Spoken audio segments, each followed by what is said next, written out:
So here you are again in the room that you normally know as the rat room. So of course this is the site of my various rat videos, but it is also the bat room. And today I was going to make a video about the bats and their setup, which has changed a little bit since I first got them. Now, this notebook that you see here is the bat's own special notebook.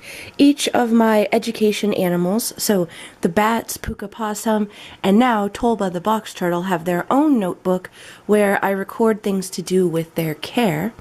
Because, of course, wild animals are a little bit more specialized than most of our domestic species, and it's good to keep records to know exactly what is going on with them. And so, I record things like what they eat, and how active they are, what they weigh, and of course their heat and humidity, which is an ongoing project for me.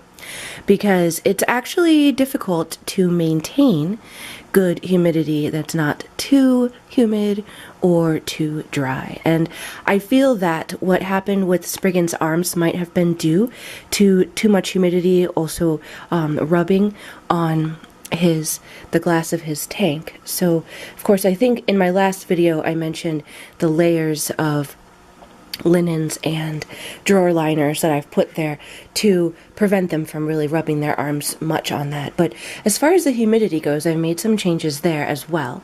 So you may recall that before, half of the tank was covered with these towels, but now I only have a small portion covered, and I am keeping the sponges up here still.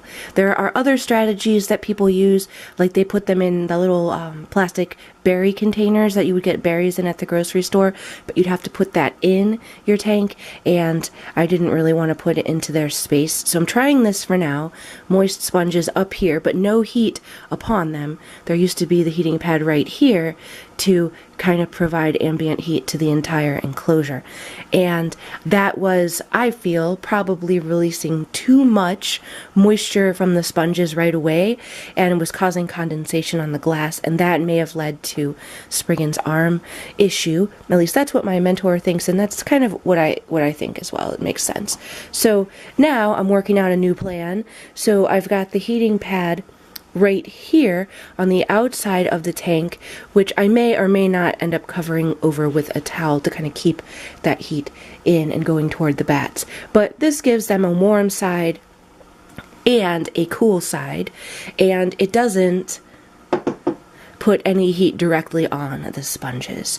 So I'm going to open this up, but of course when I do, this is going to come flopping out. So I'm going to pause this, remove the heating pad, and then show you guys the interior. Alright, oh, and I should say, I've got a bat poster up now. So I put it, of course, with the bats. So now we've got the tank open so that I can show it to you. Now it's still the same 10-gallon tank. I'm still really working with keeping the heat and humidity in, so that is why I have not upgraded to a bigger tank or any other style yet. So here is what I love, the thermometer and hygrometer that is attached by Velcro. They make these for hermit crabs, obviously. So anyway, right now it's reading a rather high temperature of just over 80, but that's right where the heating pad is, and it is on low. The humidity right now is not quite at 50%, and we do want it to be closer to 60, but I did just moisten the sponges just a moment ago, so that should pick up the humidity for them. And it velcros nicely to the back of the cage, right here in the warmest and most humid section. So let's see. Basically, they've got layers of draped cloths. They make use of all three of these. I haven't yet put anything on this side so that I can kind of see in. And I don't know whether that will change or not in the future to give them a fourth area. Now, I have changed their mealworm dish as well.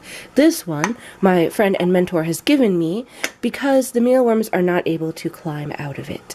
And what I was using were these, which actually this is pretty typical for people who keep bats, at least in my area. They use these, which come from the tops of those big candles, and they're easily washed, and they last for a long time, as long as you don't have any chips on them that could injure the animals. People use them for all kinds of wildlife rehab as food dishes, and water bowls, and everything. But I'm not using them anymore because these mealies in particular, these bigger ones, they climb right out, especially since I have been putting them underneath the linens, kind of nestled under here, which encourages the bats to eat, but it also causes the mealies to escape. So, been working out a new plan for that. Alright, and here are our little guys, and they are crabbing at each other because they do that when they get in each other's personal space. So that's why they make that little noise. And I'm going to get them out. I believe this guy looks like a Pillywiggin, but let's see if I am correct. So I have to get his little feet unattached to the drawer liners. And yes, you are Pillywiggin. So they do have a slightly different appearance, even from their backs, but I can't quite describe what that difference is. This little guy, of course, is the one that's missing an eye, and so that's how you can more easily recognize him when he is out. But I'm going to go ahead and weigh him so you guys can see how much he has lost, because we have been trying to get these guys to lose some weight since I have adopted them, because they were in need of weight loss. Right now he's reading at 22 grams, which is less than yesterday, but that also varies by time of day and if he is likely to have eaten anything in that time. So he was 24 yesterday, but that was in the evening, probably after he had eaten.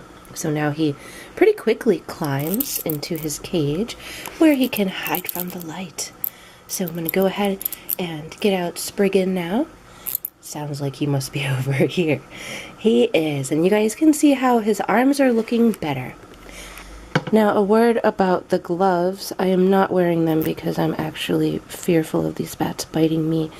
They are really very good bats. They're not aggressive at all. And even if they were to bite me, I'm not concerned that they would give me rabies because A, I am vaccinated, and B, they've been in captivity for quite some time, so their odds of having it are extremely unlikely. However, it does show responsible bat care to wear gloves. So this little guy is Spriggan, and you can see that his little arms are looking much better from what they were before. If you had seen them before, he's the little guy who had those very rubbed, raw-looking, bright pink arms for a period of time, and I was super worried about it. We think it was humidity combined with rubbing, perhaps. So I'm going to go ahead and weigh him, and we'll see what he weighs today. Alright, so here he comes. And he is looking like 24 grams today. No, you're saying 22 as well, huh? Let's see. There we are. We'll say 24 because it went up to 24. I see a shrimp there looking interested in the bat. Now, usually when I do this, I have them wrapped up in their little linen, so I'm going to do that to give them a little more comfort. When handling the bats, normally, of course, I have both hands, and I like to keep them sort of wrapped up in linens because it makes them feel secure. And as long as they're in a little bit of folded cloth like this, they don't really, squirm around quite as much. They just want to stay in there where they feel safe. And of course, this is not the time of day that they would prefer to be active, so we do have to keep that into consideration as well. So these guys are doing pretty well. I'm amazed that I've actually gotten them to lose weight, as they have been needing to do, because usually all of my animal friends are fat, fat, fat. Yes, because somehow I do love to fatten them up.